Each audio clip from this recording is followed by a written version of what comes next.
Hey YouTube, what's going on? It's been a while since I posted anything. Right now I was thinking it's probably a good time for me to throw out a 2022 gun collection video. I've sold a couple of things, I've bought obviously a bunch of new stuff, and I definitely have less than what I used to, but you know, it's going to be a little bit better in terms of quality, prestige, maybe if you want to call it that. But yeah, with that, let's get started. So, this is a fairly new pickup for me. It's a P320 Spectre comp, and I'm loving it. I love the gold and the black color scheme. It holds 21 with this extended mag.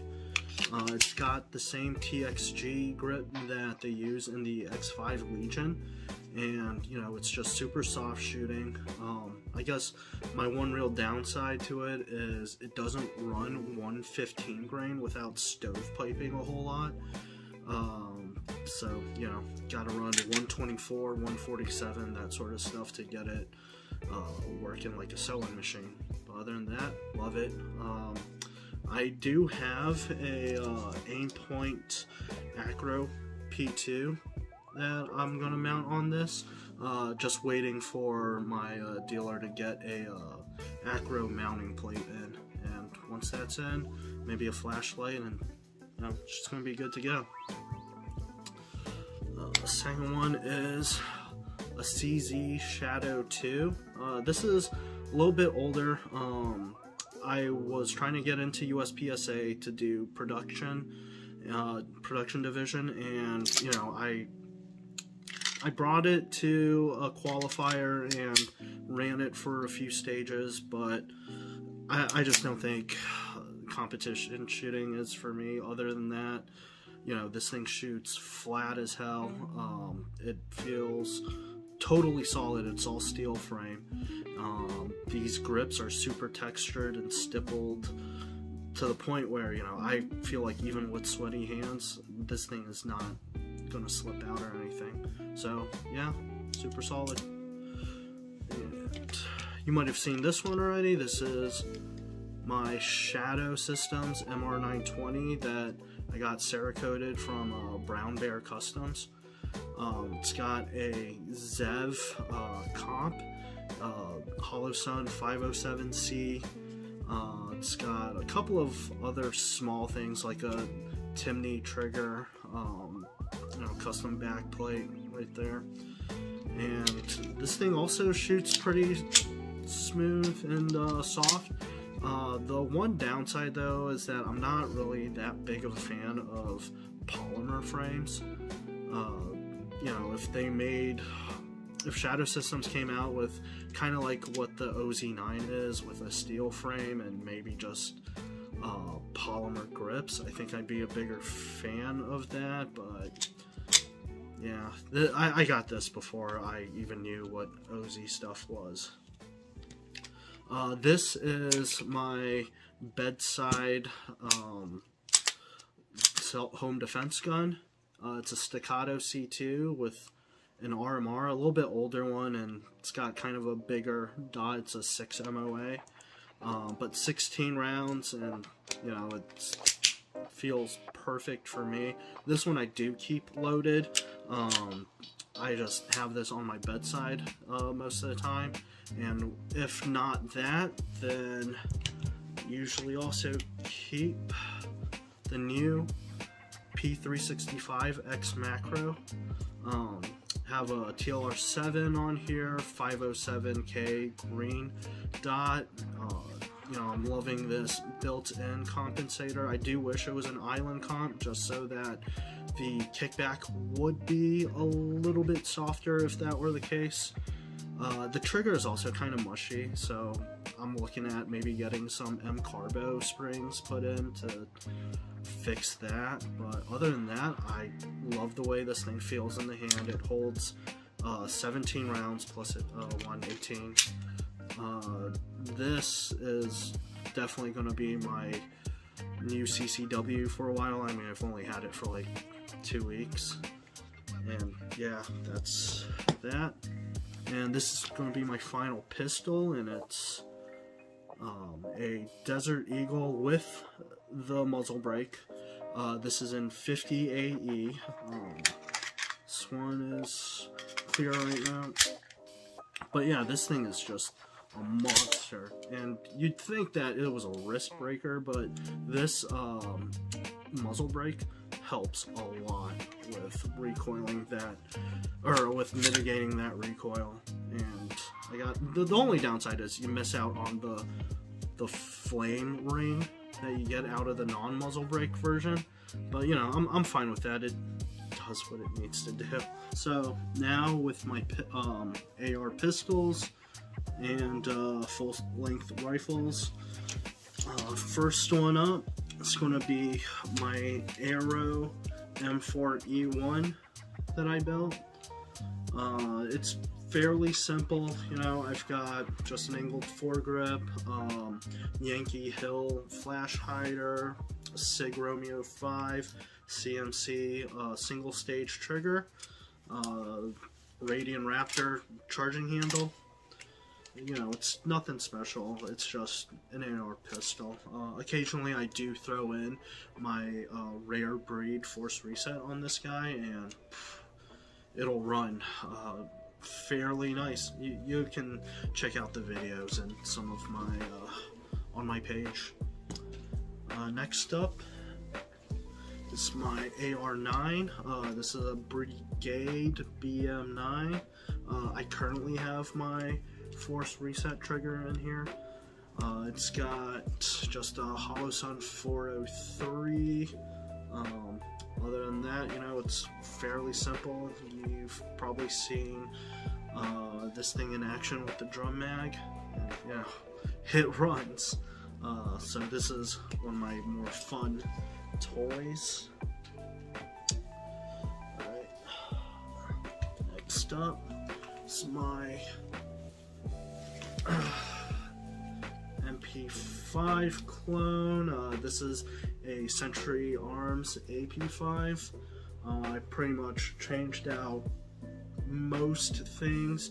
I've got Magpul handguard, Magpul grip, went out and got the brace, threw on an EOTech 512, and you know, this thing is super light recoiling, you know, especially with roller delay blowback. And yeah, there's not much to say about this. I mean, it's got the tri-lug adapter. I'm currently waiting on my can. It's been about a month and a half, so you know, if I'm lucky, I'm halfway there. But yeah, this thing is so sweet.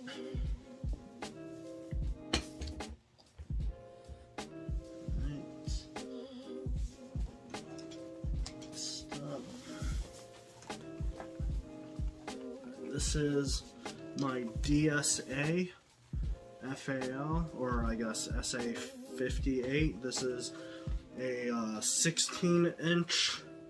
I've got a primary arms ACSS 1-6 on here. You know, this thing does kick quite a bit, but you know, I've always wanted an FAL. I didn't really have the money for it, an actual FAL, but yeah, this came pretty close. And this thing, whew, took forever for me to find and actually buy.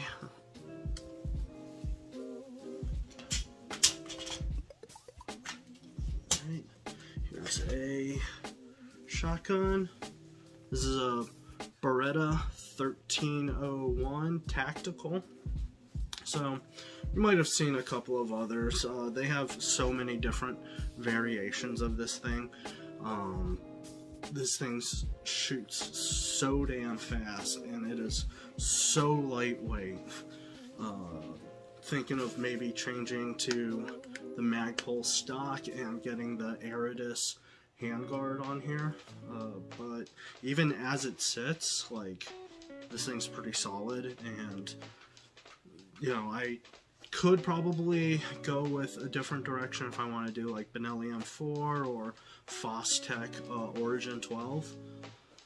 But I mean, for the money, I I don't see much else beating this in terms of performance and value, and so I'm pretty happy with this guy.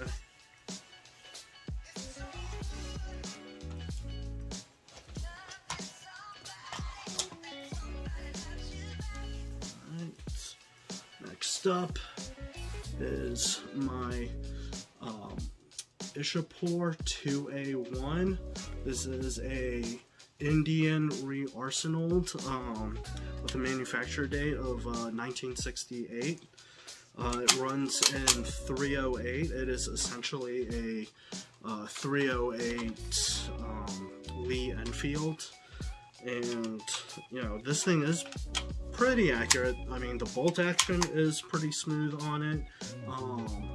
Unfortunately, if your hand rides too high up, this safety this like hammer for the action can bite into your hand a little bit if it's, you know, too far forward. But other than that, yeah, I figure I needed at least one milcert gun. Maybe looking at picking up something else like an SKS or something. I don't really have anything in 7.62 39, so yeah. Alright, and then these are my final two rifles. They're sort of like my crown jewels. You know, they took a lot of money and they were hard as hell to find. So here is Knight's Armament SR-15. This has always been one of my dream ARs. You know, I got lucky in a gunbroker auction, and I actually got it for quite a bit less than what they normally going for. I'm not going to be tacky and tell you how much, but you know, I'm just super happy to actually get it. On here I have a Vortex UH1 Gen 2 with the 3X micro magnifier. Right now I'm thinking of switching out the flashlight, so I sort of have the end cap here just floating around, you know, still doing some work to this.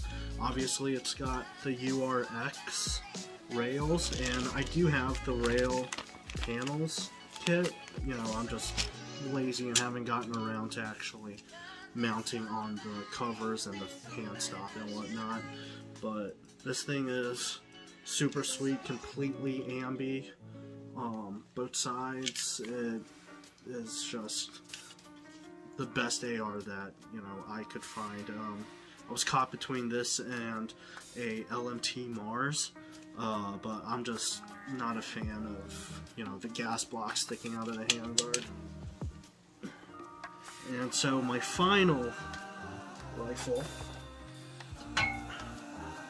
is an Tommybuilt HK XM8. I actually had bought a SL8 from, you know what, I forgot where I got it from, not important though, but, you know, I got it sent to Tommy Tactical, had them do the conversion.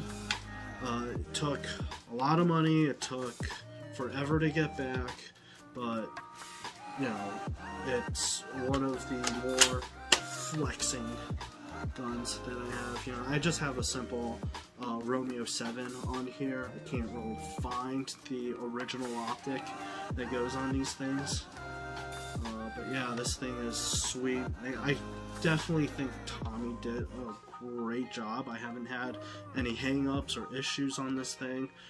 Thinking about getting a G36 or his TUMP, his like version of the UMP.